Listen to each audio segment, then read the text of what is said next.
What if I told you that democracy was never meant to be fair, that the very system we cherish today was born not out of equality but out of fear, manipulation, and bloodshed? It sounds impossible, doesn't it? We are taught that democracy was a gift of the Greeks, a beacon of freedom and justice, but what if I told you that its origins were far darker, a creation of necessity, power struggles, and brutal survival, not of noble ideals? In this video we will uncover the untold truth of how democracy was born in ancient Greece.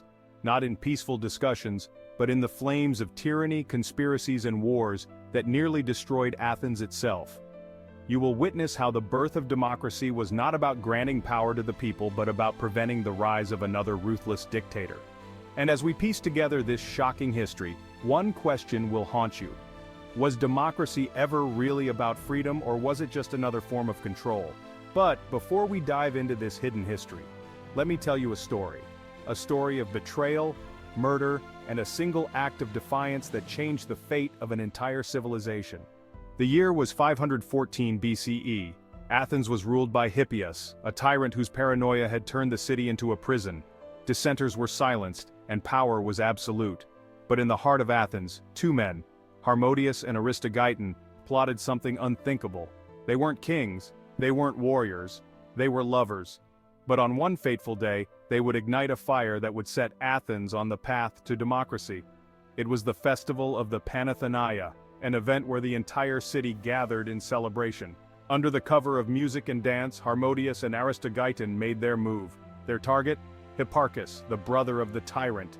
They struck swiftly, blades flashing in the sun. A single stab, a scream lost in the roar of the festival, and the brother of the tyrant fell dead. But their victory was short-lived. Harmodius was slaughtered on the spot. Aristogeiton was dragged through the streets, tortured for days before he finally perished. And as for Hippias, he became worse. More ruthless, more paranoid. For years Athens suffered under his iron grip, the dream of freedom buried beneath blood and chains. Yet, this single act of rebellion was the spark that would bring an empire to its knees and force Athens to choose tyranny, or something never seen before, a new form of rule, one where power belonged to the people. And so, through bloodshed and desperation, the first seeds of democracy were planted. But was it truly about freedom, or was it just another way for the powerful to control the weak? Now let's uncover the truth. Athens, 508 BCE. The city is on the brink of chaos. Years of tyranny under Hippias have left the people restless, and the power struggle between noble families threatens to tear Athens apart. It is in this moment of instability that one man emerges, Cleisthenes. Cleisthenes was no hero. He was an aristocrat, a politician who played the game of power as well as any tyrant. But he saw an opportunity, one that could secure his rule while preventing any single ruler from ever taking complete control again. And so, he proposed a radical idea: give power to the people. But not all the people, only free, land-owning Athenian men. Women excluded, slaves forgotten, foreigners ignored. This was not a government of equality. It was a system carefully designed to ensure the aristocracy remained dominant while throwing just enough power to the common citizens to keep them from rebelling. The assembly was formed. Every eligible citizen could vote, but the true power still rested in the hands of a select few. Cleisthenes divided Athens into demes, regional units that determined representation, making it harder for any one family to seize control. For the first time in history, a system was created where leaders were chosen by the people. But was it truly a victory for democracy, or just a clever way to dilute power among the elite?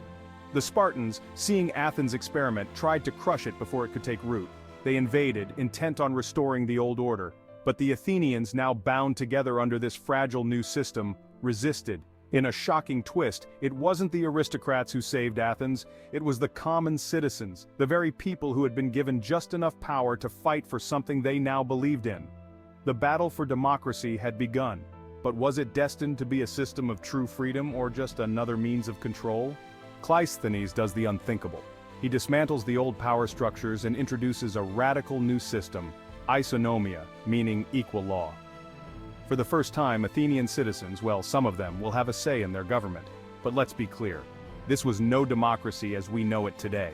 Women, excluded, slaves, invisible, foreigners, cast aside. This was a government by land-owning Athenian men, ensuring that power remained in the hands of the elite, while offering just enough participation to keep rebellion at bay.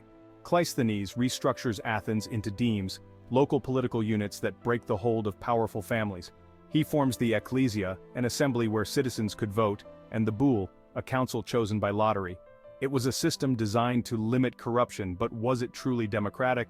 Because beneath the surface, another force was stirring. A force that would challenge Athenian democracy before it even had a chance to take root. Athens' grand experiment did not go unnoticed. The Spartans, fearing this new system, launched an invasion. Their goal? Crush democracy before it could spread. With the enemy at their gates, Athens had to choose. Would they stand and fight for this new system, or would they crumble? The aristocrats hesitated, fearing that empowering the people might backfire. But the common citizens, given a taste of power, rose to the occasion. Against all odds, the Athenians repelled the Spartans, securing their fragile democracy. But this victory was only the beginning, because Athens was about to enter its golden age, and the flaws of democracy were about to be revealed in ways no one could have predicted. With their newfound system, Athens flourished. Under leaders like Pericles, democracy expanded. Art, philosophy, and architecture reached heights never seen before. The Parthenon was built. Socrates questioned everything. Athens became a beacon of intellectual and political progress. But beneath this golden surface, democracy had a fatal flaw.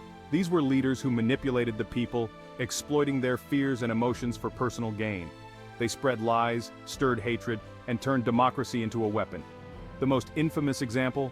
The trial and execution of Socrates, a man who had challenged authority, questioned democracy, and paid the ultimate price. The very system that claimed to protect free speech had sentenced its greatest thinker to death. So, was Athenian democracy truly about freedom, or had it simply become another way to control the masses? Athens had survived tyranny, war, and internal strife, but what it could not survive was itself. The Peloponnesian War erupted. Athens, once mighty, found itself locked in a brutal struggle against Sparta. Overconfidence and poor leadership led to disaster. The people, swayed by demagogues, made reckless decisions. The democratic system meant to empower the people had become a tool for self-destruction. In 404 BCE, Athens fell. The great democracy, once the pride of the world, was replaced by oligarchy. But even in its downfall, democracy had left a mark that could never be erased. Athens' experiment with democracy lasted less than 200 years. Yet its impact shaped the world. Rome borrowed its ideals. The Enlightenment revived its principles. The United States built its foundation upon its concepts. But the question remains, was democracy truly about freedom, or was it always about control? And today, as modern governments struggle with corruption, populism, and manipulation, are we repeating the same mistakes Athens made 2,500 years ago? Victory against the Spartans didn't mean democracy was safe. It was fragile, constantly under attack, from within and outside. The Athenian elite, threatened by the growing power of the people, sought ways to manipulate the system. One of the first democratic experiments was the concept of ostracism, a vote that could exile any individual deemed dangerous to the city. On paper, it was a safeguard against tyranny. In reality, it became a weapon. Politicians used it to eliminate rivals, exiling enemies under the guise of democracy. And then, there was the Peloponnesian War. Athens, now a so-called democracy, waged war against Sparta, stretching its power to its limits. But as war dragged on, democracy itself started to collapse. Corruption, political purges, and demagogues who manipulated the masses turned Athens into something far from its original vision. And so the cycle continued: democracy, tyranny, democracy, tyranny. Athenian democracy was not the perfect system we idealize today. It was flawed, fragile, and easily twisted by those who sought power. But perhaps the greatest irony of all? Athens, the birthplace of democracy, would eventually fall not to tyranny, but to another democracy: Rome. Rome took the concept of democracy and turned it into a republic, an empire disguised as a democracy. And from then on, history would repeat itself, time and time again. So I ask you again, was democracy truly about freedom, or was it always about control? If you found this deep dive into the hidden origins of democracy fascinating, make sure to like, comment, and subscribe for more shocking truths from history. What do you think? Is democracy the best system we have, or just the least bad? Let's discuss in the comments below. And remember, history is written by the victors, but the truth is buried beneath centuries of lies. See you in the next one.